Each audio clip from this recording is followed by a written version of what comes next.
ce qu'on va faire, c'est que je vais m'accorder un temps de parole d'une dizaine de minutes pour vous présenter les éléments du contexte, parce qu'on a le sentiment, au niveau d'Amilur, que le contexte est en évolution. Alors, on ne parle pas du contexte local, on va parler du contexte national et du contexte éventuellement international. En fait, si on réfléchit un peu à ces histoires d'ENR, alors quand on va parler d'ENR, on va parler essentiellement d'éolien et de solaire, pour notre propos. On se rend compte que le discours avait assez peu évolué depuis quelques années. Donc il y a d'un côté le discours des partisans, qui est bien calé, qui est répété, comme ça, dans les médias, un peu partout, qui s'oppose au discours des opposants. Diapo. Alors voici ce que nous disent les énergéticiens. Ils nous disent, d'une façon résumée, nous sommes des écologistes. Nous sommes des écologistes parce que nous essayons finalement d'adhérer à ce projet de neutralité carbone à l'horizon 2050 qui est lié à la COP21, qui est lié au pacte vert. Nous sommes des écologistes et nous faisons ce qu'il faut pour en fait convertir nos énergies aux énergies propres, aux énergies renouvelables. Et en considérant le fait que dans notre mix énergétique, il y a à peu près 55% d'énergie carbonée, donc essentiellement du fuel et du pétrole, ils nous disent que ce qu'on va faire, c'est convertir cette énergie en une énergie propre. Et cette énergie propre, c'est l'énergie électrique. Et donc c'est comme ça qu'ils nous disent qu'il y a urgence, et on insiste sur la notion d'urgence, il faut absolument faire ça tout de suite, à développer de façon massive, et le plus possible, et rapidement, ces énergies éoliennes et solaires qui sont les énergies propres du futur. Alors voilà à peu près le discours qui nous est proposé, et ce discours, bien évidemment, s'appuie sur un cadre juridique qui est vraiment favorable, qui a vraiment changé depuis quelques années. Alors je peux citer la loi APER, je peux citer la loi sur l'agrivoltaïsme, on peut citer la PPE, par exemple, la programmation pluriannuelle de l'énergie, qui donne des objectifs très ambitieux en matière précisément de développement des énergies solaires et renouvelables. Alors à ce discours s'oppose un deuxième discours, c'est celui-ci. C'est le discours, disons, des gens, des défenseurs de la nature. Nous sommes des défenseurs de la nature. Et voilà le paradoxe qui est soulevé. On leur dit, ben, finalement, d'une certaine façon, qu'est-ce que vous faites? Au motif de protéger la nature, vous la détruisez. Et donc, par exemple, vous allez couper une forêt. Cette forêt, c'est un puits carbone. Et au motif de décarboner notre énergie, on va couper la forêt qui est ce puits carbone. On est des protecteurs de la vous vous dites protecteurs de la nature, vous allez installer par exemple des grands parcs éoliens en nature, vous allez installer des grands parcs solaires en nature, mais au motif de décarbonation, vous allez détruire cette biodiversité que vous êtes censé protéger. Donc voilà un peu le discours qui était là depuis quelques années. En fait, c'est vraiment le mot-clé en fait, dans le débat public depuis plusieurs années, c'est l'écologie. C'est-à-dire qu'on est plus ou moins dans l'écologie, on va poser des panneaux au motif de l'écologie et on va critiquer cette implantation de panneaux photovoltaïques au motif de l'écologie. Alors ce qui est intéressant, c'est que dans ce débat public, prochaine diapo, en fait on voit apparaître des nouveaux arguments qui quittent la sphère de l'écologie. Et cette fois-ci, on va rentrer dans des arguments qui sont des arguments économiques, des arguments politiques, éventuellement des arguments techniques. Et ce qui veut dire que d'une certaine façon, l'opposition à tous ces grands projets en fait, va se développer, s'enrichir de nouveaux arguments. Alors quels sont ces arguments? Je vais en citer trois. Le premier argument qu'on voit arriver le plus souvent dans le débat public, dans les revues de presse par exemple, c'est celui-ci. Vous nous dites, oui, il faut absolument rapidement convertir nos énergies. Mais en réalité, est-ce que l'urgence est réelle ou est-ce que c'est juste une urgence relative? Il y a urgence à décarboner, certes. Il y a quand même quelques paramètres à prendre en compte. Par exemple, celui-ci, l'idée d'une surproduction de notre énergie. Prochaine diapo. Vous avez ici un graphe qui représente l'usage que nous faisons de notre énergie. Donc nous avons de l'énergie, nous la produisons, nous la consommons, mais nous la faisons transiter comme ça d'un pays à l'autre au niveau européen. Donc nous en exportons et nous en importons. La partie supérieure de la ligne horizontale, ce sont nos exportations, et ceci depuis quand? Depuis 1950 jusqu'à 2024. La partie inférieure, ce sont nos importations. Et vous voyez qu'en réalité, on exporte. La France exporte son électricité propre. Elle est fortement décarbonée, 95% de décarbonation à cette électricité-là. La France est exportatrice, et naturellement, cette notion de surproduction, parce que ça veut dire quoi être exportateur? Ça veut dire qu'on produit plus que ce qu'on consomme. Et donc on est en situation de surproduction. Et cette situation dure depuis plus de 35 ans, et cette situation cohabite assez mal avec cette notion d'urgence. Si on en a trop au point d'aller l'exporter, est-ce qu'on a vraiment besoin d'en développer rapidement, tout de suite, sur nos sites, sachant qu'en plus, nous avons déjà une énergie décarbonée?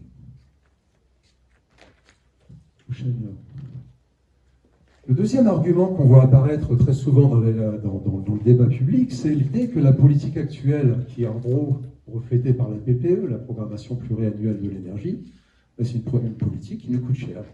Elle est chère, c'est pas donné ces histoires-là. Alors, elle est chère pour différentes raisons. Alors, on essaie d'injecter dans les réseaux électriques des énergies intermittentes qui sont éoliennes et solaires. Le problème, c'est qu'il faut avoir un réseau adapté à cette injection. Donc, il faut, par exemple, que le réseau soit bien dimensionné, mais il faut en plus que le réseau soit bien structuré. C'est pas la même chose que d'avoir un réseau électrique sous forme d'étoile, un peu comme ça, un peu centralisé, que d'avoir un réseau complètement distribué qui va permettre d'injecter des sources électriques de différents lieux, d'une multitude de lieux sur le réseau électrique national. En fait, on annonce des investissements massifs pour restructurer le réseau. 200 milliards sont annoncés à l'horizon de 15 ans, simplement pour le transport de l'électricité. C'est-à-dire, on parle ici de Enedis et on parle ici de RTE. Alors, qui va payer ça? C'est Enedis et RTE, le transport d'électricité, c'est essentiellement financé par la TURP, les taxes sur nos factures d'électricité. Un autre élément qui est également important à prendre en compte, c'est la relation entre le producteur et l'État. Vous savez qu'il y a des contrats qui sont passés entre, par exemple, je ne sais quoi, Boralex et l'État. Et souvent, ce sont des contrats qui assurent des garanties de prix. Or, rappelez-vous, je viens de le dire, on est en surproduction d'électricité. Ça veut dire qu'à un certain moment, notre électricité va dépendre, si on a beaucoup d'éolien, si on a beaucoup de solaire, des aléas climatiques. Il fait beau en France, on produit beaucoup, mais il fait beau en Europe. On produit énormément partout. Ce qui veut dire que cette électricité qu'on a en surproduction, en réalité, on n'arrive pas à la vendre. On arrive tellement peu à la vendre qu'on va la vendre à un prix négatif sur le marché, une autre façon de le dire, c'est-à-dire qu'on va payer pour s'en débarrasser. D'accord? Alors on pourrait dire, c'est pas grave d'avoir une électricité pas chère, puisqu'on en a trop, elle est pas chère. Elle reste chère pour nous, parce que l'État garantit les prix. Et donc si le prix de l'électricité est bien bas, l'État va compenser la différence. Donc ça coûte cher sur les finances publiques. Avec ce type d'argument, on voit apparaître dans le débat public cette idée, par exemple celle-ci, qui est marquée en bas, en 2035, le prix de l'électricité va doubler pour les particuliers. Voilà à peu près les prévisions qui sont faites non pas par des gens comme nous, mais par des gens qui sont reconnus sur la scène publique. Par exemple ici André Merlin, qui est un ancien directeur de la régie de transport de l'électricité. Prochaine. Troisième argument, et après je vais m'arrêter là, c'est l'idée que, en fait, même si on réfléchit techniquement, le modèle qui nous est proposé n'est pas valable, n'est pas viable. Le modèle de la PPE n'est pas viable. Pourquoi? Tout simplement parce que les énergies intermittentes, en fait, ce sont des énergies qu'on ne contrôle pas. Elles sont non pilotables. Alors ça veut dire quoi non pilotable? On peut avoir un parc solaire, on va le brancher sur le réseau, il va injecter l'électricité. Quand on peut le débrancher, il n'y a pas de problème, on l'efface du réseau. Mais lorsqu'on injecte, on va injecter une électricité qu'on ne contrôle pas, parce que ça va être lié à des aléas climatiques. Il fait beau, on produit beaucoup d'électricité solaire. Il y a du vent, on produit beaucoup d'électricité éolienne. Il fait beau, il y a du vent, on produit encore plus. Mais on ne peut pas faire ce simple geste ici qui consiste à tourner le régulateur en disant non, j'en veux moins sur le réseau ou j'en veux plus sur le réseau. Ça veut dire que le réseau, en fait, est soumis à des variations de tension énormes, à des variations de fréquence, qui va mener à une situation qui nous rappelle quoi? Qui nous rappelle le blackout espagnol. Alors, on n'est pas sûr que le blackout espagnol soit lié à ça, mais en tout cas, c'est très largement dit dans les médias. C'est une cause très probable de ce qui s'est passé il y a un mois en Espagne. On voit maintenant dans la presse nationale des articles de ce type-là. la France produit trop d'électricité au risque de faire péter, de faire, ce qui est écrit, sauter le réseau. D'accord? Alors cet article-là a été écrit pourquoi? Parce qu'à un certain moment, le directeur de RTE a écrit aux producteurs en leur disant attention, on est en surproduction, il va falloir vraiment que vous vous effaciez. Au risque de faire sauter le réseau. Dans la pratique, c'est le nucléaire qui sert de tampon dans le réseau national. C'est-à-dire que les énergies intermittentes éoliennes et solaires, en fait, on les insère dans le réseau, mais ce sont les centrales nucléaires, les réacteurs nucléaires, qu'on va utiliser comme élément de régulation. Et donc, on va arrêter les centrales nucléaires quand il y a trop d'électricité ENR, et puis on va les remettre en route quand il n'y en a pas assez. Alors ça, on pourrait dire que ce n'est pas forcément un problème majeur, mais ça semble quand même un problème, et notamment ces problèmes-là sont soulevés par un rapport qui a été publié par l'inspecteur général de la sûreté nucléaire qui dit attention, les centrales nucléaires, globalement, ça ne sert pas à ça. D'une part, si on les allume, on les éteint un peu comme ça en fonction des demandes, ça va accélérer le vieillissement des infrastructures et c'est vraiment très très cher. Il faut savoir qu'on a des investissements majeurs dans ce domaine-là. Et puis que quand même, l'électricité nucléaire, c'est 67% de notre mix, pas de notre mix énergétique, mais de notre production électrique. D'accord? Donc c'est quand même quelque chose d'important. Mais pire, le fait d'arrêter les centrales, en fait, ça empêche tout simplement leur management. C'est-à-dire qu'on n'arrive plus à programmer, par exemple, les périodes d'arrêt pour permettre de les réviser. Et on soulève même ici les risques de sûreté nucléaire par rapport au réseau national. Prochaine diapo. Donc en fait, ce qu'on remarque, c'est que ces arguments, ce type d'arguments, en fait, qui apparaît, ils étaient latents, ils étaient un petit peu là quand même dans le débat, mais ils se sont cristallisés, ils deviennent de plus en plus évidents aujourd'hui. Ce type d'argument s'apporte, et ça semble en fait faire vaciller un peu le modèle de la PPE. On a vu apparaître de très nombreuses publications de ce type-là, telles que celle qui est sur le point ici. Nous dénonçons le développement à marche forcée des énergies renouvelables. Alors ça, c'est un article qui a été publié dans le point. Il y a plein d'articles un peu qui ressemblent un peu à ça. Publié par qui? Le premier auteur ici, c'est Proglio, qui est l'ancien directeur de l'EDF. Donc là, ce sont des voix qui ne sont plus tout à fait les mêmes. Publie également, co-signe cet article, Accoyer, qui est l'ancien président de l'Assemblée nationale. On a vu des articles co-signés par 160 sénateurs qui demandent que la PPE soit votée et non pas décidée par décret, très récemment. Alors, elle n'a pas été votée, elle n'est pas non plus encore signée au niveau par décret, mais en tout cas, il y a eu récemment un débat au Parlement et au Sénat sur ces histoires de PPE. C'est un débat quand même assez houleux, on peut le regarder sur Internet. Enfin, voilà, il y a de l'argumentaire, hein, ça. Et ça remet vraiment en question les choses. Il y a eu une baisse des objectifs de la PPE. Par exemple, en termes de photovoltaïque, on prévoyait 100 gigawatts à hauteur de 2050. On l'a baissé à 90. C'est pas beaucoup, c'est marginal. Mais c'est peut-être un signe de quelque chose. La PPE n'a pas été signée. Elle devait être signée, si je me souviens bien, en avril. Elle devait être signée en mai. Actuellement, elle est reportée pour la fin de l'été. Et on verra ce que ça donne. Dernière diapo. Et ce qui est intéressant, c'est que ça semble aussi bouger au niveau européen. Alors, il y a plusieurs pays en Europe où on avait en gros banni le nucléaire. Alors, soit qu'on ne voulait absolument pas, c'est le cas par exemple du Danemark, ou soit qu'on avait des centrales existantes, mais on ne voulait pas en mettre des nouvelles. Si on regarde un petit peu la presse, qu'est-ce qu'on voit? On voit le Danemark envisage de lever l'interdiction sur le nucléaire qui a été instaurée il y a 40 ans. Ça signe quand même un mouvement. Et ce mouvement, c'est un mouvement qui éloigne des ENR et qui rapproche vers le nucléaire. On en pense ce qu'on veut, bien ou mal. Mais en tout cas, c'est une évolution qu'il nous faut intégrer dans notre réflexion. La Belgique cesse de tourner le dos à l'atome après 20 ans d'incertitude. L'Italie veut réintroduire la puissance nucléaire après, à l'horizon 2030. L'Espagne, avec les problèmes qu'il y a eu en Espagne récemment avec le blackout, on a comme ça le même type de débat. Donc on a maintenant, on va passer à la table ronde, et en fait l'idée de cette table ronde, c'est d'essayer de regarder un petit peu à notre niveau local si on voit des mouvements un peu de ce type-là. Là, ce sont des mouvements au niveau national et européen, mais est-ce qu'on va trouver des mouvements au niveau plus local, des effets d'une certaine façon, et on va discuter ça au niveau des grandes centrales industrielle, et je vais inviter Jean-Luc Riche à venir.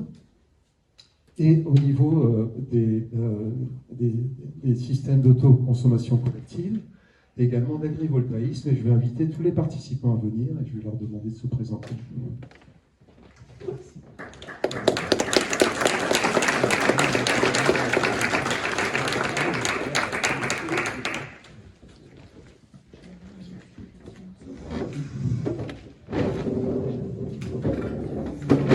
Ben voilà, bienvenue. Alors je ne sais pas si vous les connaissez. Peut-être que le plus simple, c'est bon, je vais les laisser se présenter un par un. Il y a un micro qui balade ici. On va peut-être commencer par Jean-Luc Riche, qui va être en fait aujourd'hui ici le représentant du grand capitalisme, des grandes industries, qui nous amènent les panneaux photovoltaïques sur les belles montagnes ici, en montagne de Lure. Ne m'en voulez pas trop. Tu te présentes peut-être? Oui, alors pardon, je suis résident à Redortier et administrateur d'Anivure depuis de nombreuses années. Le micro est arrêté. Et je m'occupe particulièrement des réseaux sociaux au niveau de l'association. Donc Facebook et Twitter, c'est ma faute. Moi je m'appelle Yannick Becker, je suis paysan au-dessus de Digne, en maraîchage pour les cultures élevage, et puis je suis aussi porte-parole de la Confédération paysanne régionale, PACA, et puis pour impliquer secrétaire de la Confédération paysanne 04, et puis je fais partie de la commission énergie à la Confédération paysanne nationale. Pour dire que les recours ils se font localement, mais nous on a posé un recours contre la loi APER et puis la loi sur l'agrivoltaïsme. Et il y a pas mal d'articles qui vont sauter, mais bon, ça met 2 ans à être instruit, qui vont sauter systématiquement pour des contradictions dans la loi. Mais voilà, c'est pour dire qu'il y a différents temps et différents espaces.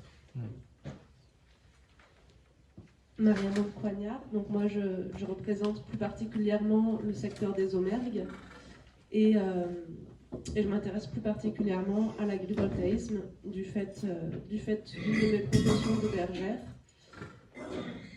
et du fait de la configuration du plateau et du secteur de la montagne de Lure qui malheureusement se prête beaucoup trop à l'agrivoltaïsme.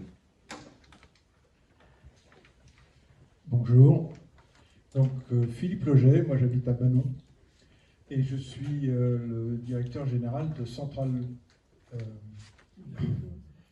Villageoise Lure-Albion, donc société qui a été créée il y a une dizaine d'années et qui à l'heure actuelle, entre guillemets, exploite une douzaine d'installations photovoltaïques en toiture sur notre territoire qui s'étend sur la communauté de communes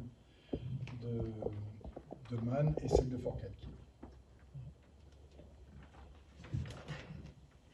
Bonjour, Gisèle Calarco. Moi je représente la société citoyenne SolarSite Durance, petite société qui est en phase de développement. Donc on débute, on n'a pas l'antériorité de mon voisin. Et on ne dépend pas des centrales villageoises, mais on est quand même soutenu par notre association nationale qui s'appelle Énergie Partagée, qui nous apporte le conseil et l'aide. Voilà. Bonjour, donc moi je suis Thierry Martin, on m'a déjà présenté, donc j'ai été expatrié par... D'accord. Donc oui, j'ai été expatrié pendant de longues années, même si j'habite dans la région depuis 40 ans. Donc moi je suis venu surtout à Namur pour leurs idées, pour la façon qu'ils ont de travailler sur les luttes contre tous ces projets photovoltaïques un petit peu partout. J'habite à Silence, chez nous, il n'y en a pas encore, mais ça pourrait venir. Donc voilà, moi je suis plutôt la partie technique de Namur, la partie technique. J'essaye d'apporter mon côté technique, j'étais ingénieur pendant 40 ans, donc je connais un petit peu l'électricité et les réseaux, et donc j'essaye d'aider aussi mes camarades à comprendre ce qui se passe, et pourquoi surtout. Bien. Merci pour ces présentations. Je vais me tourner dans un premier temps vers Jean-Luc, donc qui représente, comme je dis, le grand capitalisme ici, ces gens qui installent les grands parcs sur nos montagnes. Jean-Luc, est-ce que tu pourrais commencer par nous rappeler finalement quels sont les partenaires dans ce type de projet? Typiquement un projet comme Cruise, je veux dire, quels sont les acteurs en fait, dans ce genre de choses? D'accord. Alors, si on prend l'exemple de Cruise, mais c'est valable dans la majorité des projets, on a en moyenne, dépendant de quel chapeau je mets, entre 10 et 20 projets en route tout le temps. Il y en a qui partent, il y en a des nouveaux qui rentrent. À l'interne, on a une équipe qui cherche le foncier, une équipe qui signe le foncier, donc les juristes. On a une équipe qui fouille les changements au niveau des appels d'offres de la CRE. Ces appels d'offres changent à chaque fois. Il y a des petits changements, mais il faut être bien au courant.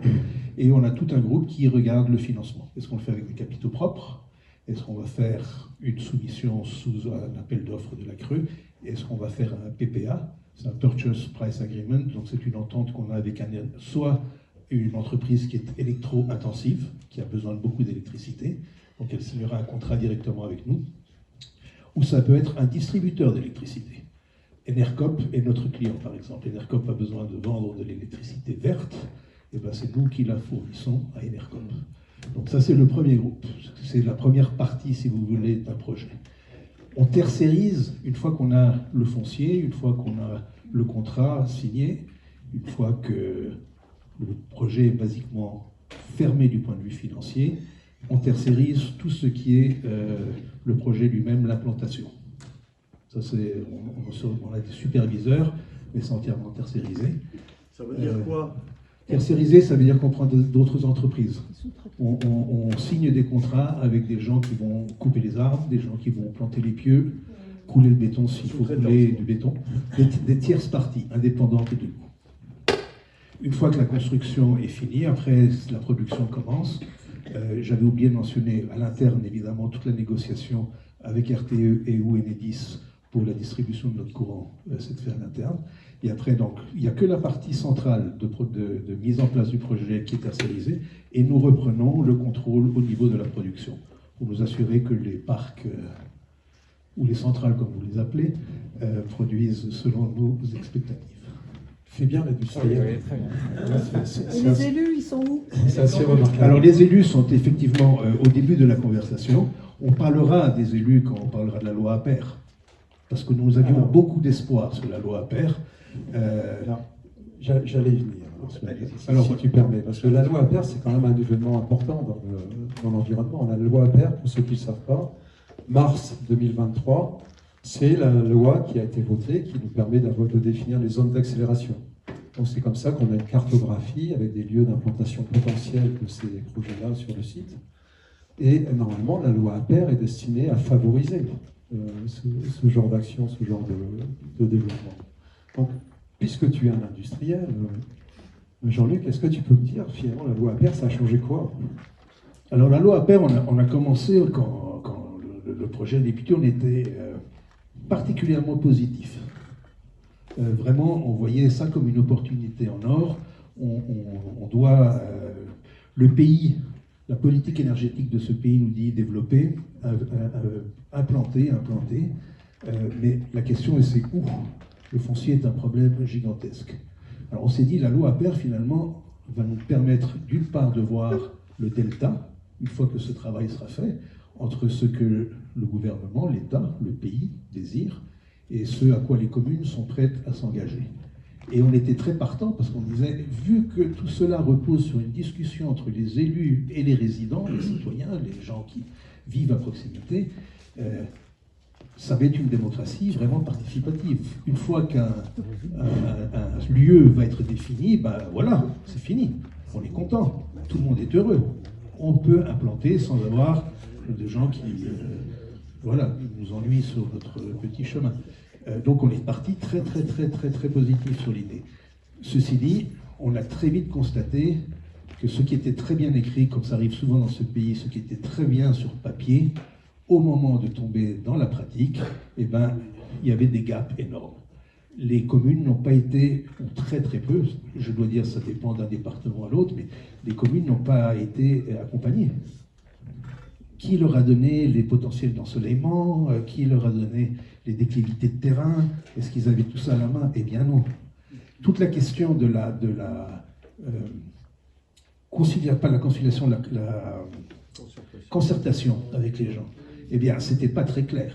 Je ne sais pas si vous avez lu, c'était un peu faites comme vous le sentez. Et on s'est rendu compte que dans certains cas, il y a eu une très très bonne concertation, dans d'autres, pas du tout. Cas de Malfougas, par exemple. Ouais.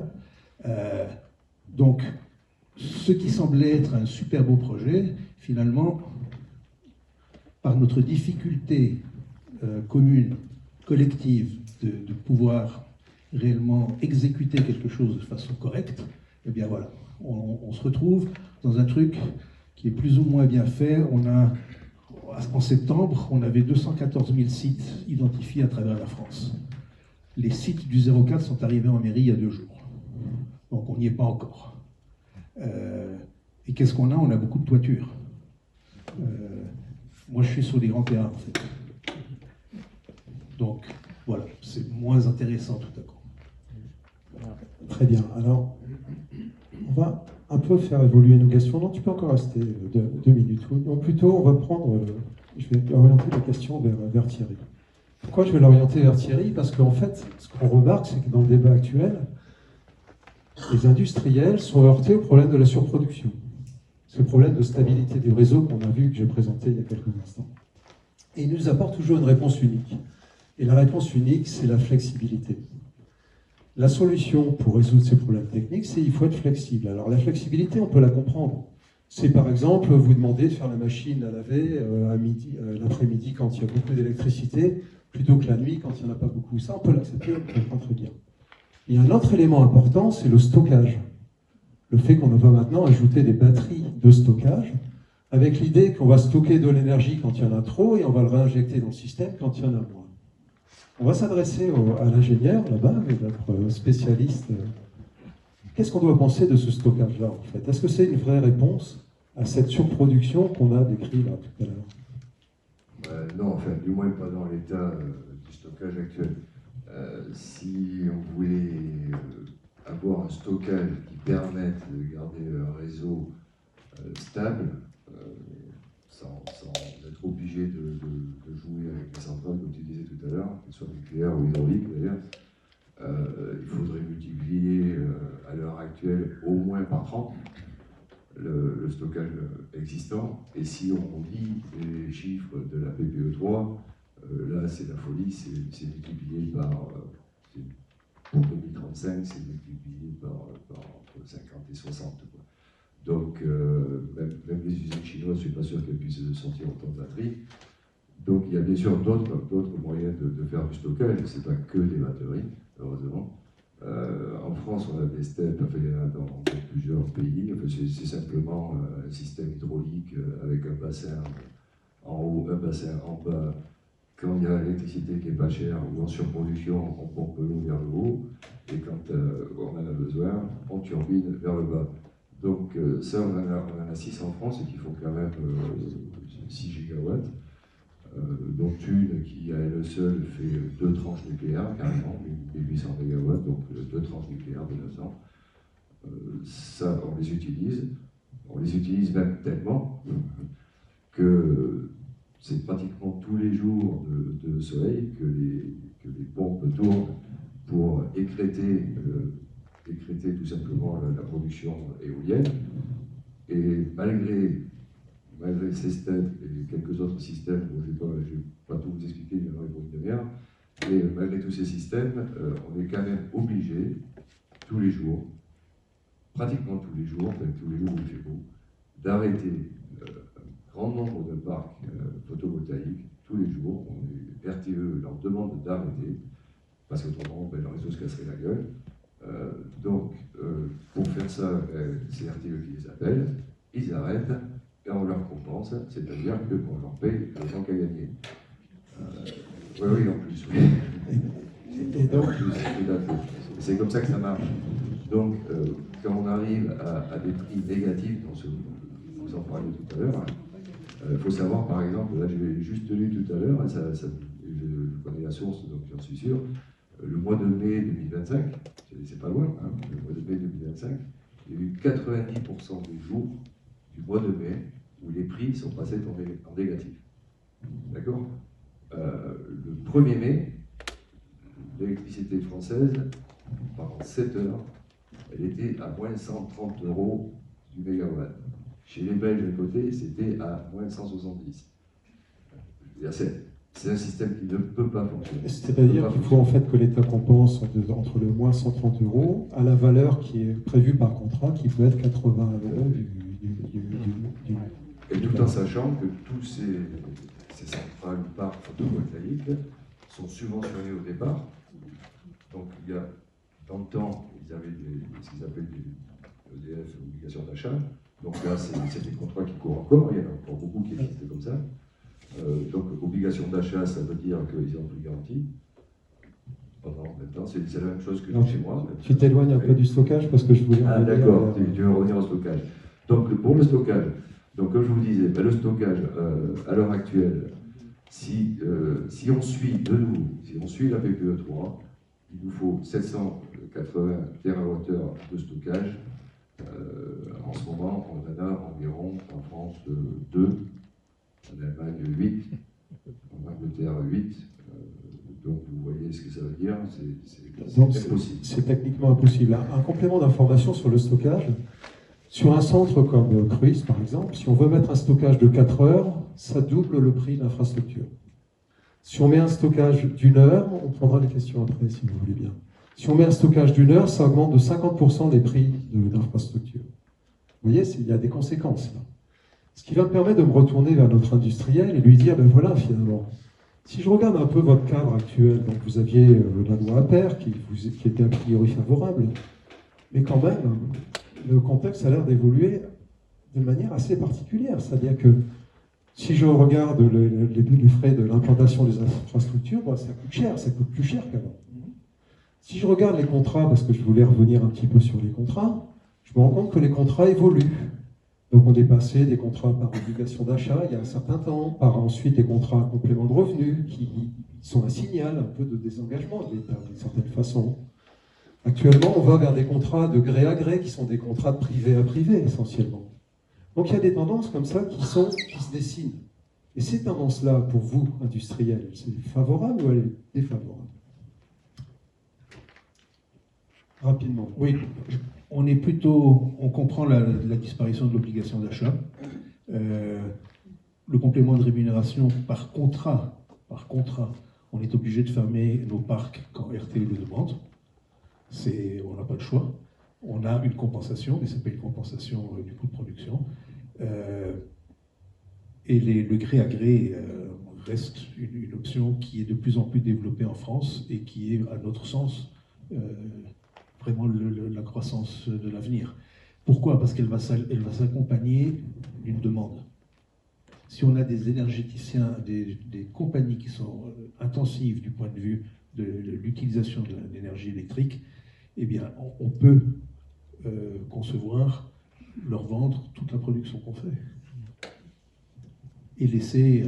parce que le reste... Et par ailleurs, on est complètement soumis aux aléas du marché. On est soumis aux aléas du marché. Mais ça, c'est un problème de l'Union européenne. Ce n'est pas un problème ni de Enedis, ni de Total, ni de Boralex. Ce n'est pas nous qui faisons les règles du marché européen. Et c'est un problème, absolument. La France devrait bénéficier du nucléaire historique. Et je fais un aparté, je suis désolé, mais il y a 3 ans, on n'aurait jamais parlé du nucléaire dans les termes dans lesquels on parle aujourd'hui. Oui, il y a 5 ans, c'était 50% de la production qui était électronucléaire. On fermait Fessenheim. Et là, tout à coup, tout le monde est d'accord. Ah, on veut du nucléaire, on veut plus de renouvelables. Il faut savoir à un moment donné. Et le gros problème qu'on a, c'est pas tellement que ça se complexifie, c'est qu'on n'a aucune visibilité comme filière. On ne sait plus vers où le gouvernement veut aller. Voilà. On va un peu changer de domaine maintenant et on va quitter un peu le domaine de l'industrie et on va se rapprocher du domaine de l'agrivoltaïsme, donc avec Yannick et Marie-Amande. Alors il y a eu un sondage Ipsos il n'y a pas très longtemps qui est auprès des agriculteurs. On leur dit: est-ce que l'agrivoltaïsme vous intéresse? Voilà la réponse. 64% des agriculteurs pensent que l'agrivoltaïsme est une opportunité. 44% des agriculteurs pensent s'y mettre dans 10 ans, si l'opportunité se présente. Donc on voit qu'il y a un réel attrait là, au moins au niveau du monde agricole. Par ailleurs, si on regarde la PPE, les prévisions de la PPE, on se rend compte qu'il n'y a pas de chiffres.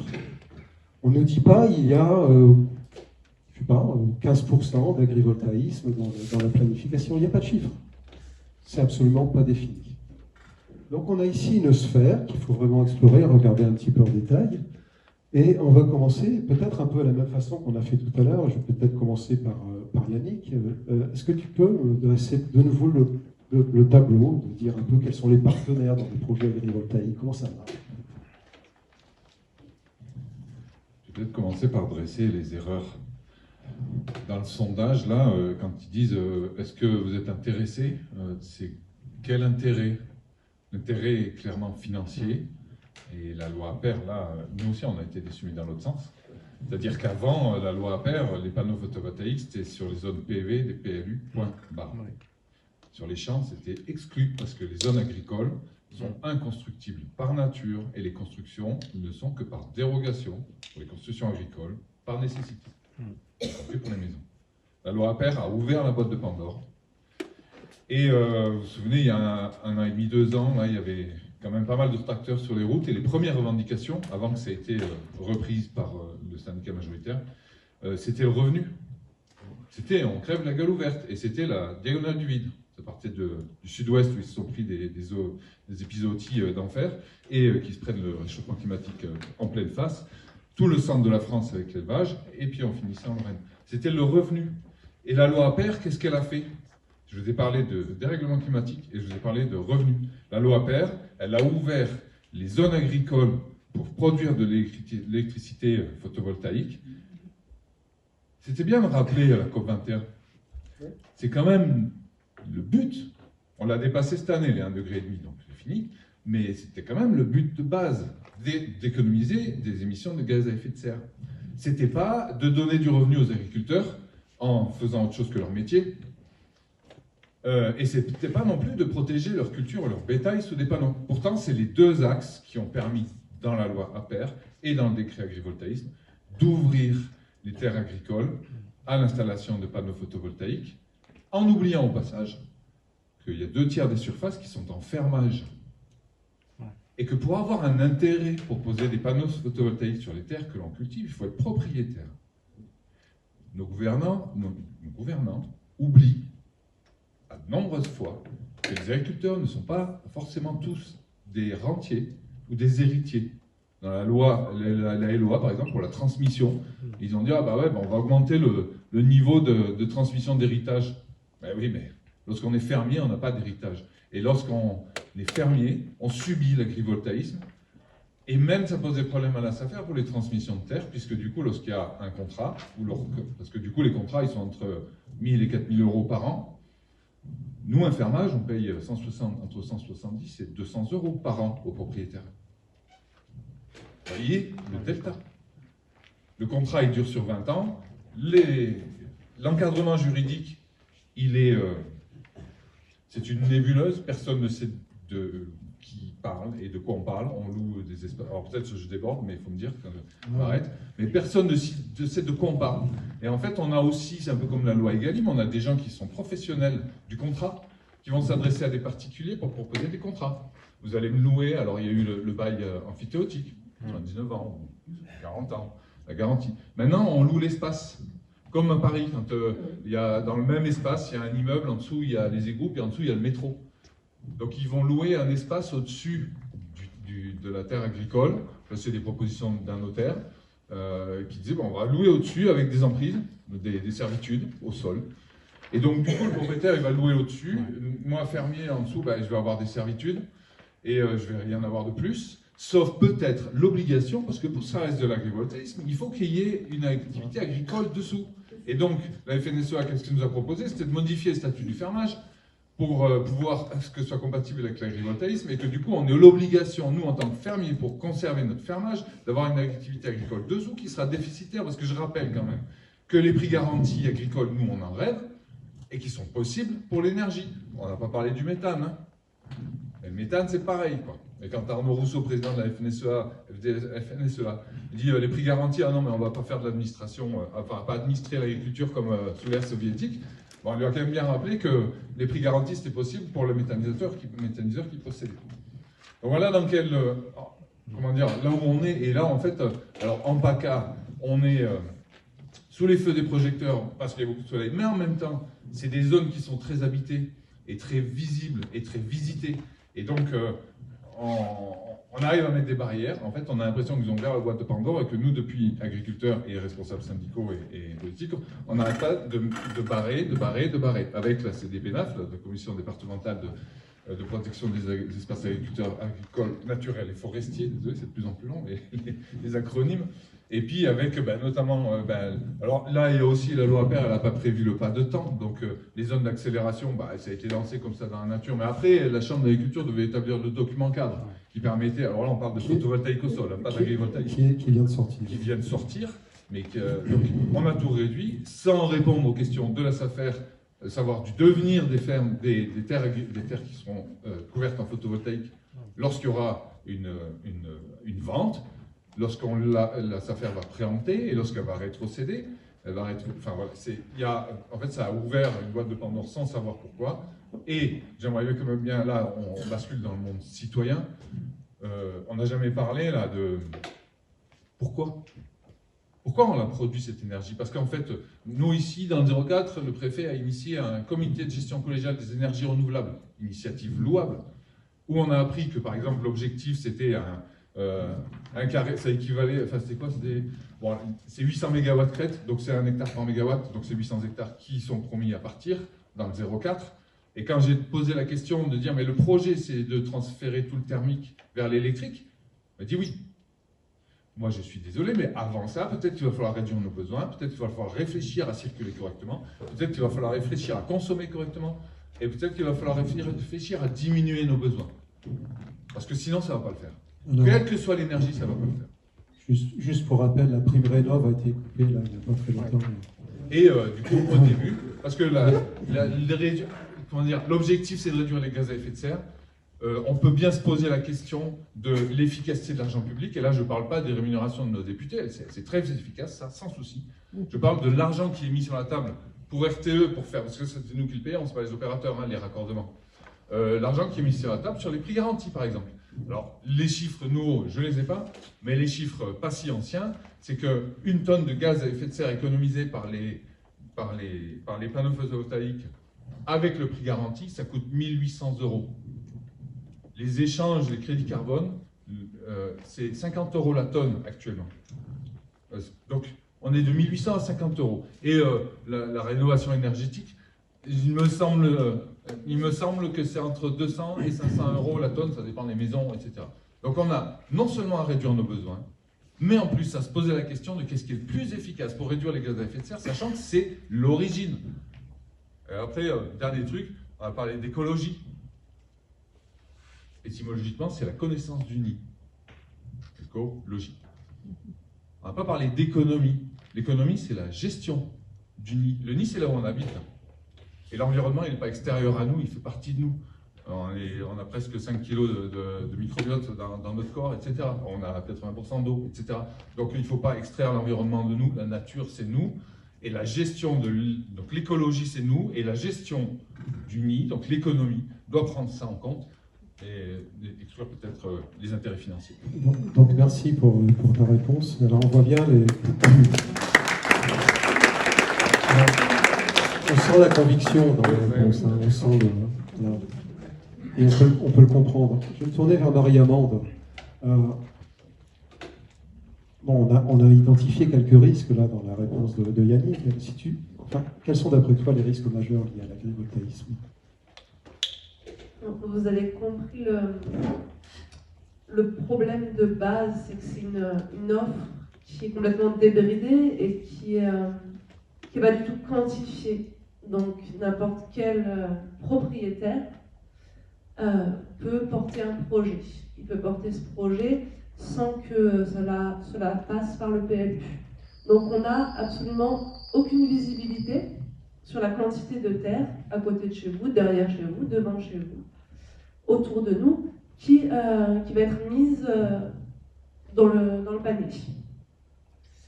Ce qui se passe, comme le disait Yannick, c'est que le prix d'une rente annuelle pour 1 hectare de panneaux solaires, c'est à peu près de l'ordre de grandeur du prix d'achat de cet hectare. C'est-à-dire que vous pouvez rentabiliser votre achat de terre dès la première année. Ça fait évidemment, forcément, une hausse drastique du prix du foncier.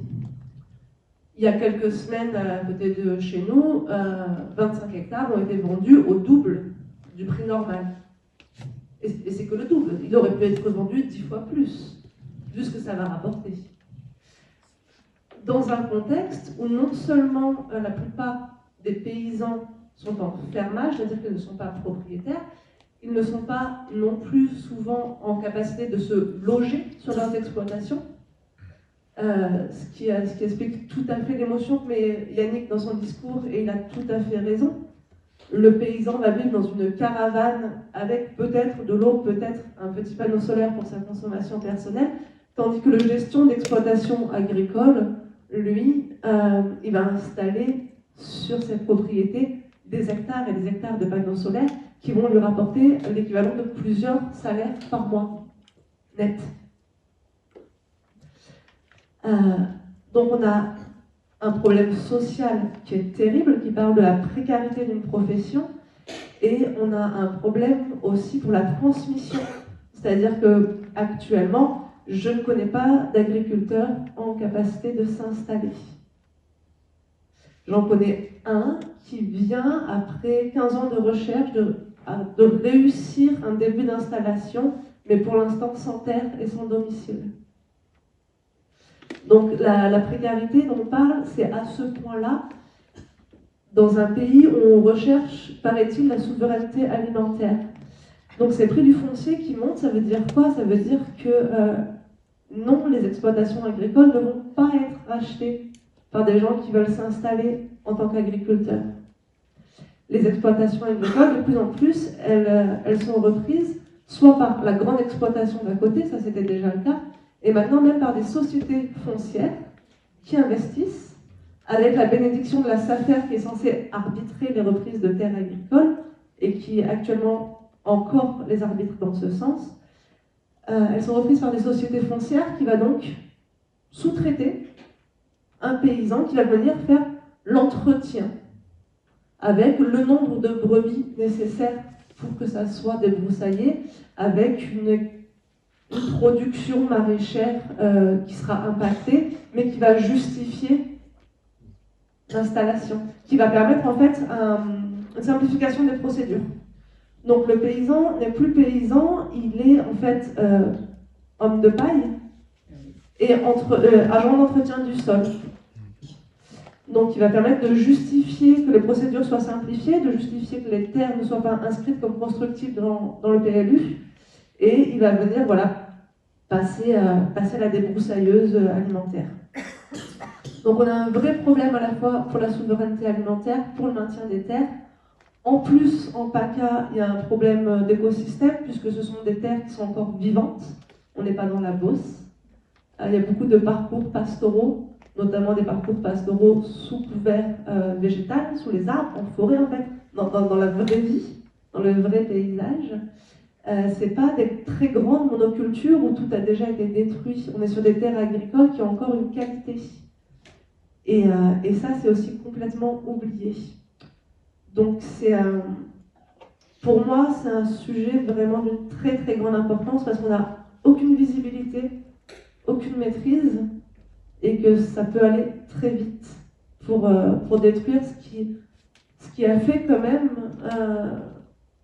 la couleur de la France, ce qui a façonné ces paysages et ce qui nous a permis de nous établir sur ce territoire. Voilà, à mon sens, le danger, il est à ce point.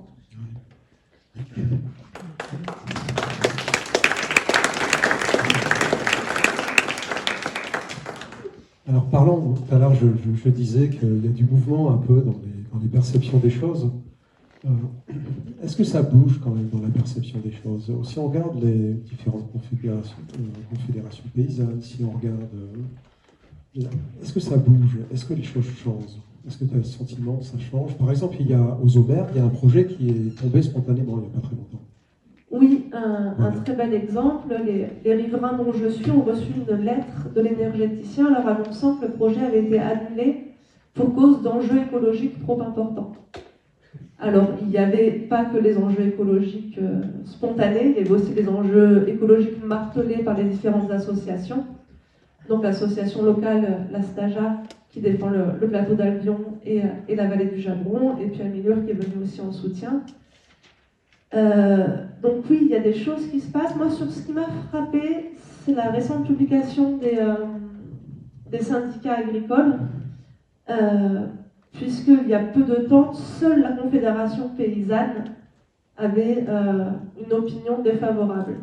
Et là, actuellement, il semblerait que, officiellement, tous les syndicats soient plutôt contre. Par écrit. Par écrit. Après, malheureusement, je pense que individuellement, beaucoup d'agriculteurs sont pour si c'est chez eux. Pourquoi les syndicats seraient contre? Eh bien parce que si on se réunit autour de la table et qu'on voit qu'il n'y a clairement pas assez à bouffer pour tout le monde, on va proposer de partager. Mais si chacun va dans la cuisine se servir, ça va se passer très différemment. Et donc, oui, il y a un mot d'ordre contre actuellement. Est-ce qu'il sera suivi sur le terrain? Ça, je ne sais pas. Yannick voulait compléter, mais je vais lui poser une autre question. En fait, le vrai problème qu'on a, c'est la réponse qu'on doit donner, par exemple, aux mairies, quand on est confronté à ce genre de personnes. La mairie qui a besoin de l'argent, ça existe, hein, je veux dire, et on leur propose des projets. Quel argument on leur donne pour leur dire non, vous ne devez pas prendre ces projets? Et c'est la même chose dans le monde paysan, c'est-à-dire qu'il y a effectivement des agriculteurs qui ont des besoins de rentabilité réels, mais quel argument on va leur donner au niveau individuel? Alors on peut avoir des grands arguments écologiques en disant c'est pas bon pour la terre, c'est pas bon pour l'agriculture en tant que telle, mais au niveau individuel, quelle serait la bonne solution pour les amener à dire non finalement à ce genre de projet, ou à s'en éloigner? Alors là, c'est la colle. Il n'y a peut-être pas de réponse, parce que si on en avait, on aurait... C'est un peu comme fermer un robinet quand on se lave les dents. C'est pas des actions individuelles qui vont faire qu'on va réussir à sauver le monde. Et quand je dis ça, quand je dis ces 3 derniers mots, je les dis en conscience. C'est pas, je regarde pas les étoiles, quoi. C'est que récemment, j'ai entendu dire un représentant, enfin responsable des pôles, il dit que le biais actuel en 2100, c'est entre 2 et 3 mètres de plus pour le niveau de la mer. Je sais qu'on s'éloigne. Mais c'est dans 75 ans, on est plus proche de 2100 que la dernière guerre. Donc c'est quand même assez urgent. Et du coup, les dernières barrières là qu'il y a avec les petits animaux et la biodiversité ou les paysages, je suis désolé, je prends un ton un peu, mais elles sont là et c'est très bien. Et tout à l'heure, quand vous disiez à Ongles, c'est important de solliciter, il en faut à tous les étages. Parce que sinon, on ne s'en sortira pas. Mais elles sont extrêmement fragiles, voyez la 69. Parce que, actuellement, c'est les sirènes économiques. Demain, on a un slogan, ce sera sirène économique, naufrage planétaire. Et moi, effectivement, on est entre un syndicat. Là, il y a 2 ans, 1 an et demi, on a présenté une motion à la Chambre d'agriculture régionale qui a été votée à l'unanimité. Ça veut dire que ça représente l'avis de l'ensemble des agriculteurs de la région PACA qui étaient résolument contre l'agrivoltaïsme et qui proposait 1 hectare d'expérimentation. Voilà. Ça, c'est les syndicats. Mais effectivement, alors, les fermiers, c'est facile hein, de leur donner des solutions, enfin des éléments pour s'opposer à l'agrivoltaïsme. C'est extrêmement facile. Et on a des cas déjà, je parlais de reprise, on a une ferme, par exemple, qui était à 80, c'était 130 hectares ou 120 hectares, 80 hectares en propriété, et puis il y avait 40 hectares en location. Et du coup, c'était une personne qui était non issue de la famille, et donc le bail, normalement issu de la famille, le bail est transmissible. Là, le bail n'était pas transmissible. Les personnes qui ont voulu reprendre la ferme, ben, ils ont pu avoir les 80 hectares en propriété. Les 20 hectares à location, la propriétaire a dit, ben, ouais, tu peux les exploiter, mais je te les mets en prêt à usage. On ne sait jamais. Ouais, d'accord. Parce qu'après, on a aussi les crédits carbone derrière, hein, qui nous guettent. Et les crédits biodiversité. Donc, c'est pour ça que vraiment, je reviens toujours au départ et à vraiment comprendre. Il faut avoir tout le truc, donc y compris le paysage. Moi, j'en voudrais pas devant moi, mais pas dans mon jardin, là, les NIMBY. Dans la Creuse, ça y va. Hein. Parce que dans la Creuse, il n'y a pas d'enjeu paysager. Dans la Creuse, il n'y a pas des gens qui ont des baraques à 2,5 millions, comme dans le Luberon. Et dans la Creuse, il n'y a pas des enjeux paysagers comme ici, parce qu'on reçoit je ne sais pas combien de Japonais par an. Donc, et du coup, mais ça ne va pas mieux dans la Creuse qu'ici, hein, les panneaux solaires. Ça pose les mêmes problèmes qui sont posés là, ça pose les mêmes problèmes de l'utilisation de l'argent public, et ça pose encore plus de problèmes au niveau agricole, parce que là-bas, c'est encore plus difficile de vivre. Parce que moi, je suis en direct, je gagne ma vie, mais si j'étais en filière, je ne gagnerais pas ma vie. Voilà. Donc la réponse, je ne l'ai pas pour essayer de dissuader des agriculteurs particuliers de le faire. Pour l'instant, on est plus sur les hangars photovoltaïques, c'est pratique. On n'a jamais eu besoin autant de hangars. Mais on n'est pas Alors j'avais envie de poser la même question aux industriels, enfin plutôt à Jean-Luc. Alors soit que tu as une réponse très rapide ou alors on passe à autre chose. Mais... Absolument. La question c'est pourquoi est-ce qu'on s'est mis dans cette galère? Honnêtement. Pour moi, l'agri-pastoralisme, parce que c'est de ça qu'il s'agit, mettre des panneaux au sol avec des moutons en dessous, c'est une connerie monumentale. On ne peut pas appeler ça de l'agrivoltaïsme. Pour moi, l'agrivoltaïsme, le seul, c'est l'agrivoltaïsme maraîcher, avec des serres, des trucs sur des trackers. Voilà. Ouais, mais là... Alors, il y a un club agrivoltaïsme en PACA, voilà, la région et l'ADREAL a initié ça. Le premier, c'était, bah oui, effectivement, il y a des centres de recherche, mais du coup, à un moment donné, un opérateur qui organise voilà, un endroit de recherche pour savoir comment ça fonctionne, etc. Et à un moment donné, je disais, oui, mais moi, je ne suis pas scientifique, mais quand même, j'ai peut-être quelques notions. Et si on veut comparer des résultats, il faut avoir un protocole. Il faut partager le protocole, sinon, comme les résultats, c'est rien du tout. Donc, ils n'ont pas le même protocole. Ils ne partagent pas les résultats. Et quand j'ai dit pourquoi vous ne partagez pas les résultats, ils disent, oh, on n'est pas dans le monde des bisounours. Voilà ce qu'il en est de l'expérimentation agrivoltaïsme. Et du coup, il n'y en a qu'une seule de centrale qui est menée par un opérateur agricole, donc enfin une association, je ne sais plus comment elle s'appelle, mais et du coup ils ont débranché les panneaux parce que c'est toujours un. Parce que je rappelle quand même que les plantes c'est quand même les premiers capteurs d'énergie solaire, hein. Faut pas l'oublier quoi. Et les plus efficaces, disons-le. Et donc du coup, parce qu'ils font pas que de l'énergie solaire, ils font aussi de la fraîcheur, et ils font aussi de l'oxygène, et puis ils font aussi de l'eau, le petit cycle de l'eau là, qui quand même sous les panneaux. L'ombre sous les panneaux, c'est pas la même que sous les arbres. Et du coup, voilà. Et donc, le pastoralisme, ça a été rentré pour pouvoir effectivement mettre des grandes surfaces facilement, et puis qu'ils sont en crise. Le panneau solaire sur vigne, sur arbre, ben, du coup, on n'a pas la coloration sur les abricots. Et puis, il y a une nécrose des racines. Et puis après, ben, en fait, on a besoin du soleil en même temps. Ça pose problème quand même. Et puis après, la question qui n'a pas été posée, c'est l'obligation de démantèlement au bout de 40 ans. Je veux bien, mais au bout de 40 ans, une ronce, c'est devenu un tronc. Hein. Donc, qui c'est qui va aller enlever ces ronces au pied? Je ne sais pas. Et si on en a eu besoin pendant 40 ans, pourquoi on le démontrait? Il faut m'expliquer. Si c'est pour le démonter, bon, mettre dans le champ d'à côté, c'est pas la peine. Donc, revenons à nos besoins. Il faut quand même d'abord se poser la question des besoins. Il va falloir changer la société de fond en comble. Chez soi, à côté de chez soi, sûrement, c'est le premier truc. Mais de fond en comble, sinon, on ne s'en sortira pas. Alors, merci. Alors, on aura besoin d'électricité. On va passer aux centrales villageoises. Alors, les centrales villageoises, c'est quelque part un modèle alternatif qu'on a besoin de découvrir. Alors, l'idée, c'est que les gens se regroupent, petite société, comme ça, collective, locale, pour produire de l'électricité qui va être consommée localement. C'est à peu près l'idée. Et donc, on a ici deux représentants de ce type de système. Et on va laisser la parole à Philippe dans un premier temps. Et c'est certainement un modèle qu'on ne connaît pas très bien. Est-ce qu'il y a là, pour le coup, moyen de nous expliquer un peu comment ça marche?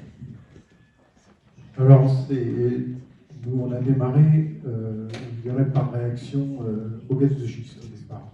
Donc, quelque part, on s'est dit, il faut faire quelque chose. En quelle année? Il y a un peu plus de 10 ans, 12 ans. Donc, quelque part, on s'est retrouvés quelques-uns, on s'est dit, on va passer sur le photo. On va étudier le photovoltaïque et puis le proposer en toiture. Et en fait, à ce moment-là, on a été pressenti aussi par une autre centrale photovoltaïque qui venait de la région Rhône-Alpes, qui avait commencé à construire un modèle dans le parc à côté de Saint-Étienne, je ne sais plus.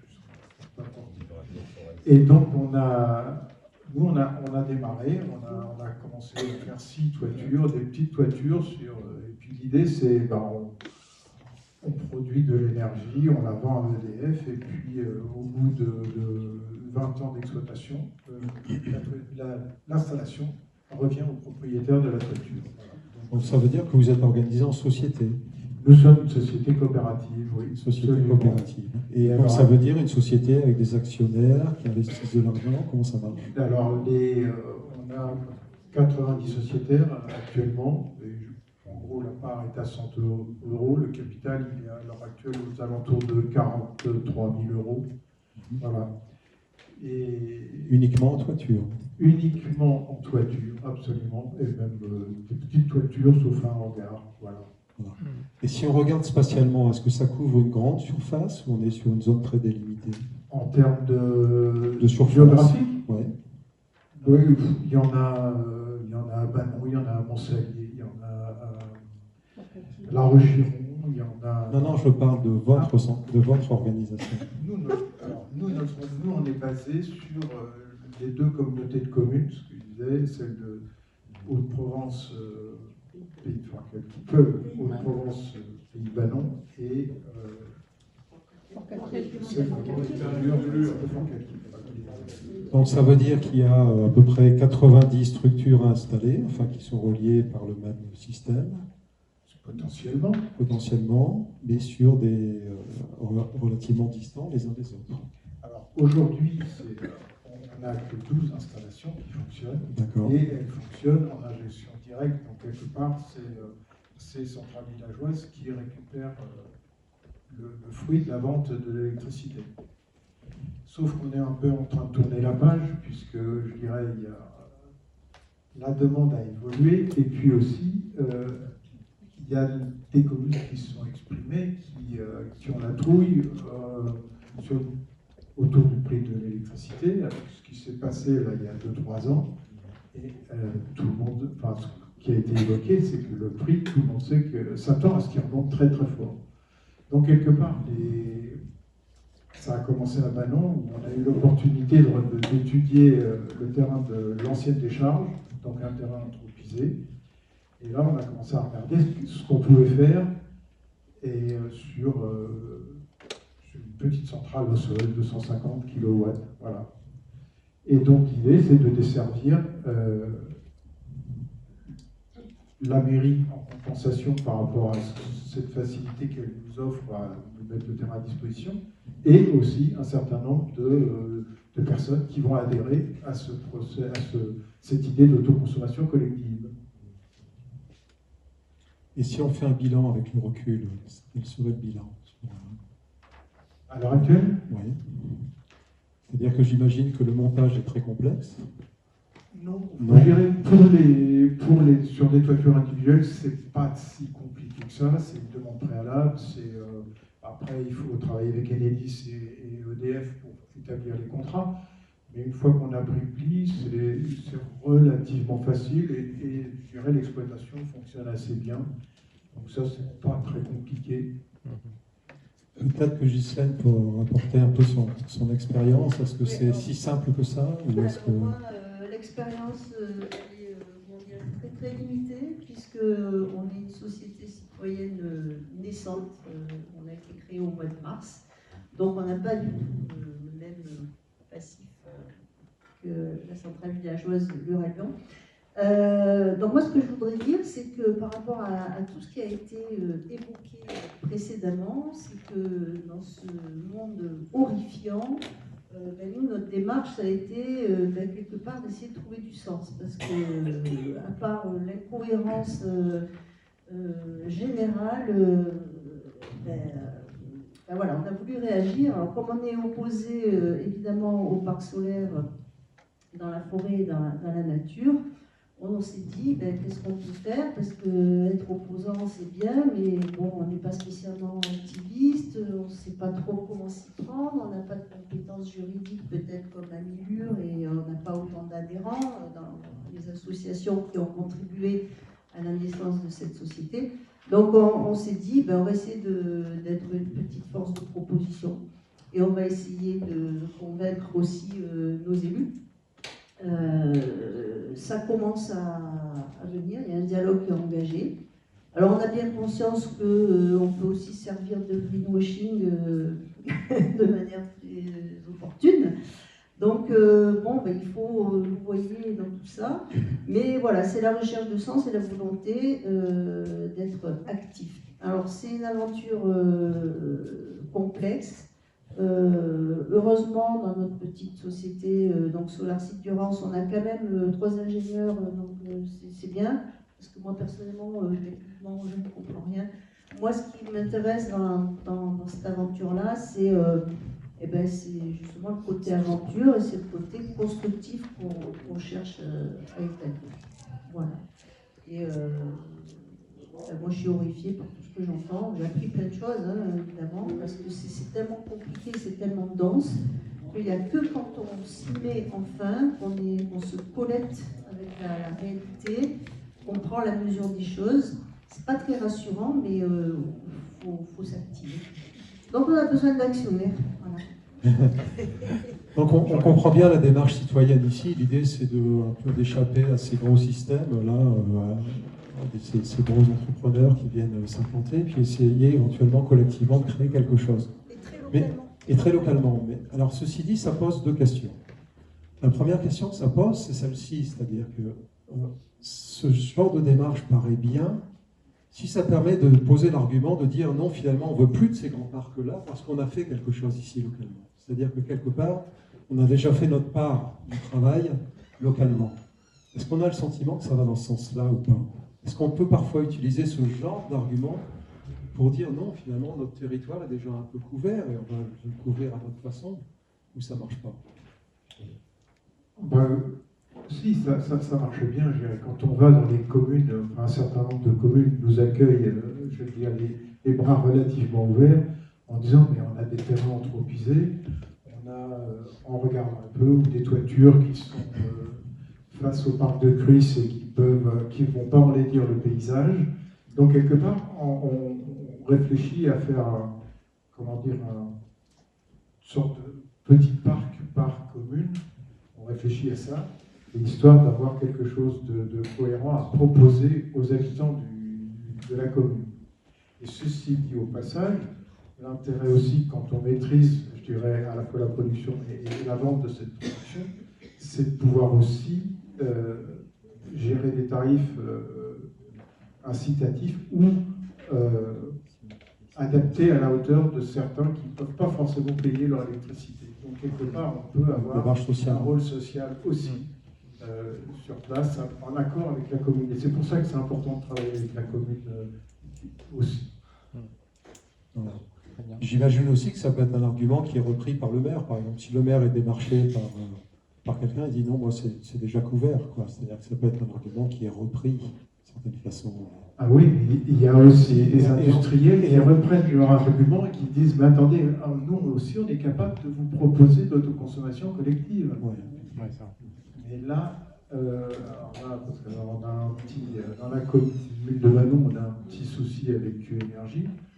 Mais sauf qu'ils ne veulent pas le mettre sur leur proposition. Donc, quelque part, là, il y a un blocage unilatéral et donc, pour l'instant, on ne veut pas les entendre.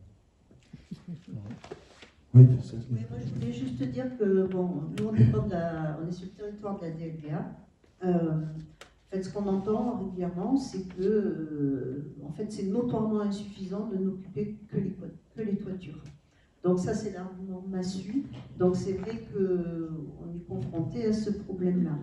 Alors après, ça soulève effectivement le problème qui était évoqué tout à l'heure, c'est celui de la sobriété et de qu'est-ce qu'on fait de cette énergie, pourquoi cette énergie. Et c'est vrai qu'on se donne aussi pour objectif alors j'aime pas le mot pédagogie, parce que je trouve que c'est un peu pompeux et ça veut dire se situer un peu au-dessus des autres, mais d'essayer d'aider les gens par le conseil et par l'étude de leur consommation, par exemple, à adapter et à moduler leur consommation par rapport au pic de production dans la journée, évidemment. Voilà, donc l'idée de sobriété, elle est vraiment étroitement corrélée à l'idée de participation citoyenne et de proximité et d'énergie locale.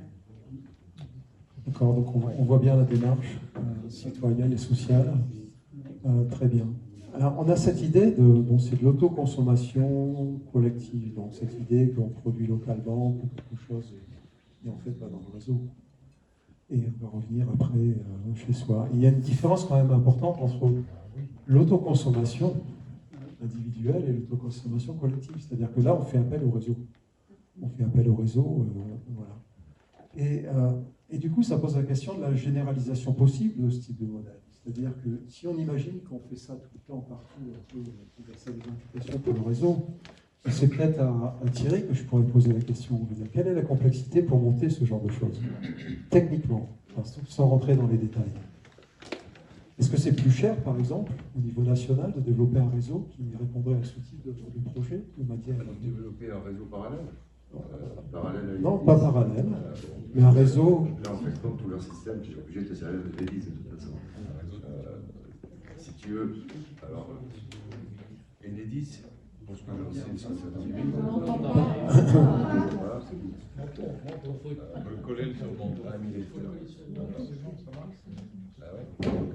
c'est bon? Oui, donc Enedis, pour ce que j'en sais, ce que j'ai vu de leur publication, ils sont quand même assez pro autoconsommation locale. Donc ils ont même pondu des documents pour aider des gens qui voudraient remonter. Mais qu'on soit bien clair, quand on parle d'autoconsommation citoyenne, en vérité, vous produisez de l'électricité, bon, c'est sûr, il va sur le réseau, c'est Enedis qui va vous donner des billes pour savoir qu'est-ce que vous avez produit et chacun, chaque utilisateur, chaque producteur, ce qu'il a produit. Ensuite, de notre côté, on vient juste de baisser tous les prix d'achat de l'électricité pour les toitures et les petites surfaces. Donc, divisé par 3 ou 4. Hein, pour les petites toitures par 4, ouais. Par 3, pardon, par 3. Oui, de 13 à 4. Ouais. Et pour les ombrières de parking, des choses comme ça, ils sont passés à 9.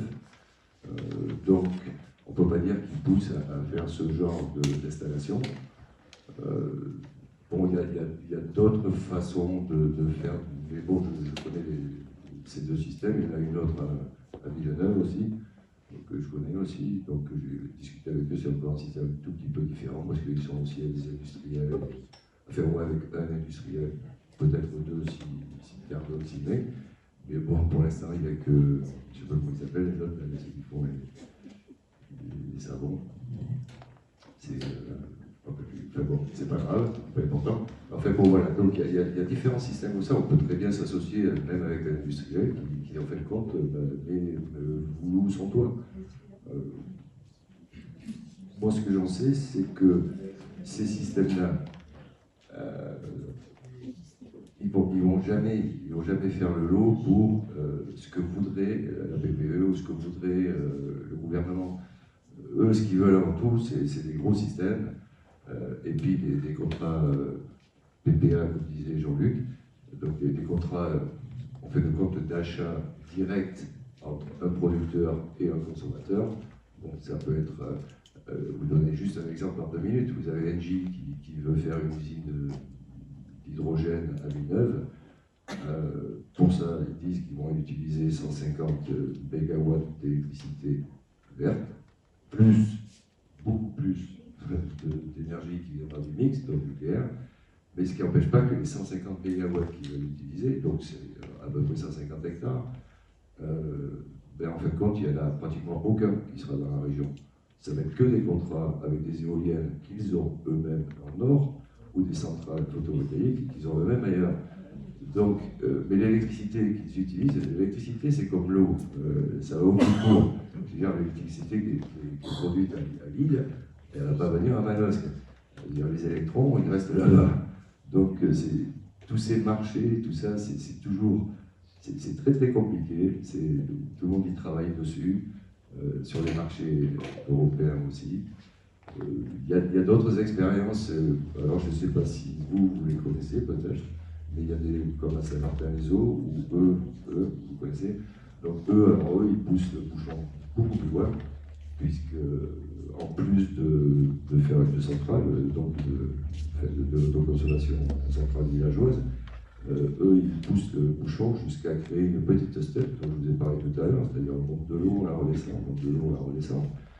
Et un stockage batterie aussi, d'ailleurs, tout en parallèle. Alors ils sont en train de monter le projet, je sais que c'est loin d'être fini, mais ça par contre, ça oui, ça peut être, à mon avis, bien plus intéressant au niveau, je parle au niveau environnemental, que des centrales. Parce que là, en fait, quand vous devenez producteur, les centrales que vous développez, vous devenez producteur et vous vendez votre électricité. Donc, ça fixe les prix, c'est très intéressant, à mon avis. Mais bon, c'est pas la panacée non plus. Mais, merci pour ta réponse. On fait des grands signes partout en disant attention à l'heure. On va se tourner vers le public et on a un temps pour des questions et des discussions par rapport à ce qu'on a déjà vu.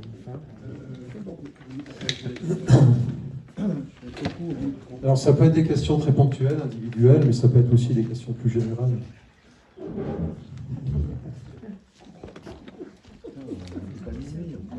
Vous voulez dire que vous voulez voir un coup? Oui, ça marche. Oui. Non, ça marche pas. Non. Il y a cette couleur. Ah, allô. Bon, j'ai parlé fort alors. Allô, ça marche. Ouais. Donc j'enchaîne sur Kigreen, qui est ici. C'est pareil, hein, c'est Manosque. Un projet qui répond aux questions qui ont été posées sur le stockage de l'énergie électrique. Gros problème. Donc, on invente un système où on va produire de l'hydrogène avec de l'énergie verte, on va stocker dans le géocène de façon à décarboner la sidérurgie et le temps vert. C'est ça le projet. C'est ce qui est vendu. Bon, quand on pose la question, mais est-ce que vous avez évalué le prix que ça va coûter en énergie de sortie pour intéresser Arcelor? Ah, mais l'étude, elle se fera l'année prochaine. On a convoqué, je ne sais pas, 300 personnes à Manosque pour leur dire que le projet industriel n'est pas finalisé. On ne sait pas finalement s'il y a un projet industriel viable. Bon. Donc c'est une question de... Enfin, allez. Deuxième observation, moi je pense que votre analyse était très pertinente sur l'électricité, mais elle s'est uniquement cantonnée à l'électricité et qui n'est pas toute l'énergie. Je pense que tant qu'on ne rentrera pas dans l'indépendance énergétique de la France, on ne comprendra pas ce qui se passe. Et la deuxième contradiction, c'est la capacité industrielle à y répondre. C'est-à-dire qu'au jour d'aujourd'hui, on s'aperçoit que cette énergie renouvelable, elle nous fait dépendre d'une économie qui n'est plus les Arabes avec le pétrole et le gaz, les Russes, mais avec les Chinois. Donc je pense qu'on est dans un système de folie où on veut sortir de l'indépendance qu'on a, mais sans en avoir de réponse. Donc c'est un peu le Far West. C'est un peu ce qu'on voit, le foncier, vas-y, fais des prix, je reviens sur les prix, je fais payer d'ailleurs tout ça aux contribuables, même, que ce soit la subvention, que ce soit tout ça, c'est le contribuable qui paye. À la fin, on se dit, mais tout cet argent public qui est mis, il sert à quoi? Moi, je pense qu'au fond, c'est pour atteindre une indépendance énergétique. Oui, mais à quel prix? Autre question Est-ce que quelqu'un veut répondre? C'est très incorrect ce que je vais faire, mais Yannick et moi, on a des différentes bêtes à nourrir. Donc s'il y a des questions sur l'agrivoltaïsme, et peut-être, moi je vais être obligée de partir en courant.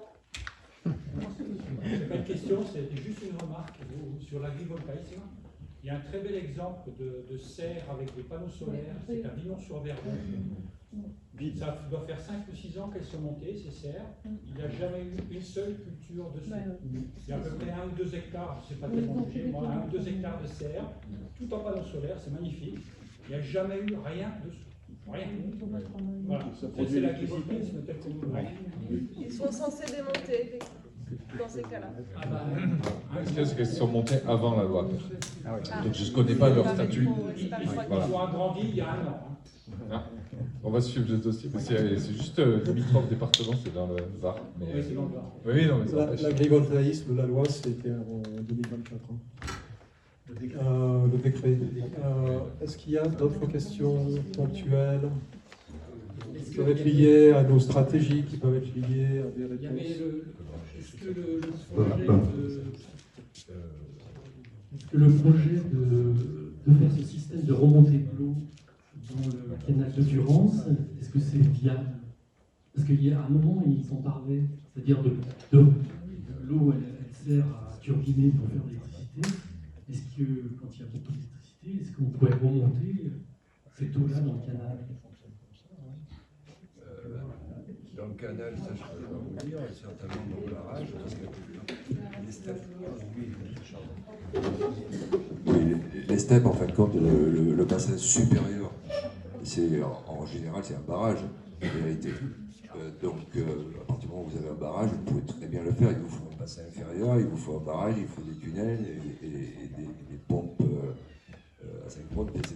Ça fait dans les deux sens, en vérité. Vous pouvez pomper dans un sens et turbiner dans l'autre sens avec la même machine, en vérité. Alors, par contre, sur le canal de Provence, j'ai aucune idée s'il y avait des endroits où ils pourraient le faire.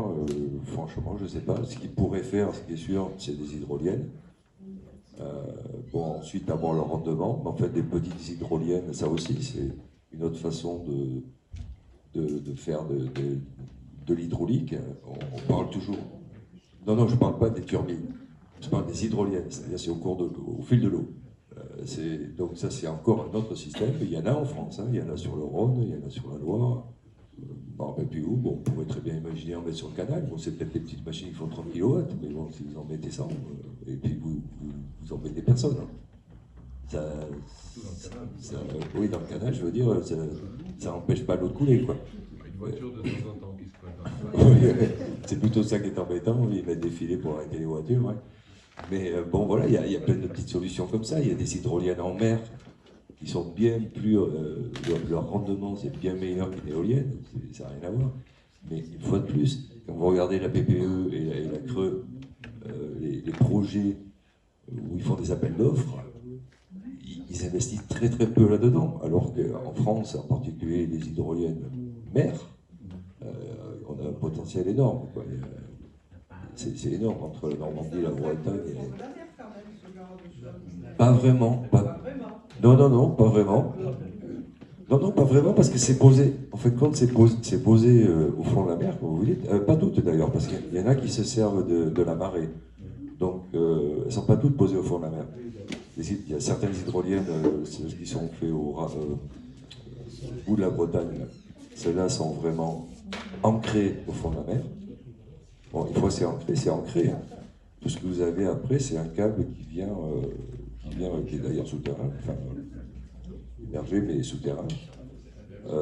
Moi j'ai travaillé pendant longtemps dans les pétroles, et à Goulpa, mais pas vraiment dans les pétroles, d'ailleurs dans le gaz, mais enfin bon, c'est quand même les pétroles. Et on ancre des plateformes de 15 000, 50, 100 000 tonnes au fond de la mer. Une fois qu'elles sont ancrées, il n'y a plus personne qui y va et on ne dérange plus personne.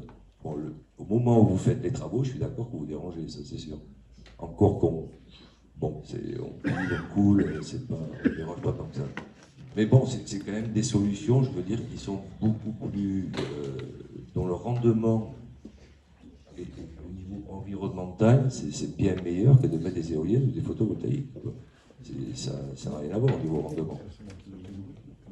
Bon, après, on peut toujours discuter, c'est pareil qu'avec le nucléaire, c'est la même chose. Il y a des gens qui seront toujours contre le nucléaire. Sur le nucléaire, je suis désolé, mais sur le nucléaire, j'arrête de me faire. Indépendance énergétique, désolé, mais on ne produit pas d'uranium en France.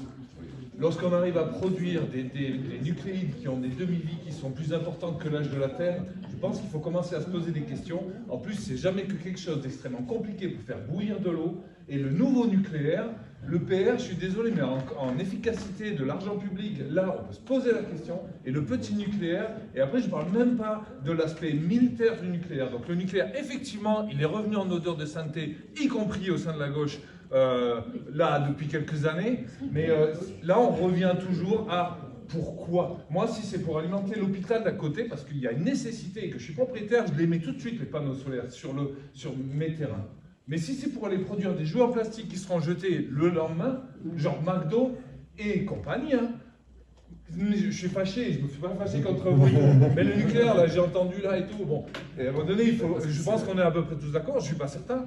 Mais là, quand même, on se sent un peu seul là, au réseau sortir du nucléaire parce qu'on oublie tout. Effectivement, il y a énormément d'urgence, mais là, ça passe pas. Moi, ça passe pas. Non, mais je pense qu'on est assez d'accord là-dessus, globalement d'accord là-dessus. On va remercier tous les intervenants. Je vais juste laisser la parole à Jean-Luc 2 minutes pour clore la discussion. Et puis après, rappelez-vous que derrière, il y a un pot et qu'on va partager.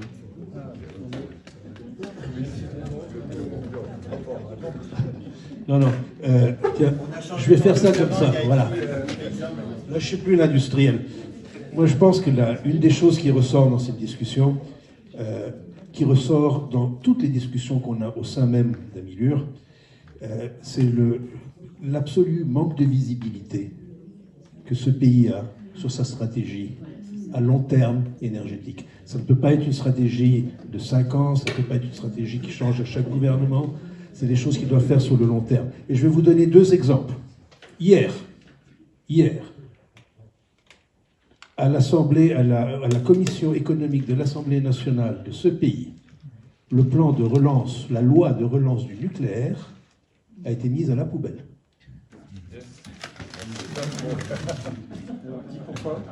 Ça, c'est incroyable. En même temps, une semaine avant, on avait dans la loi APER des trucs qui étaient pas mal, comme l'obligation de mettre des panneaux photovoltaïques sur les parkings. L'Assemblée nationale, il y a 2 jours, lâché. Ok ?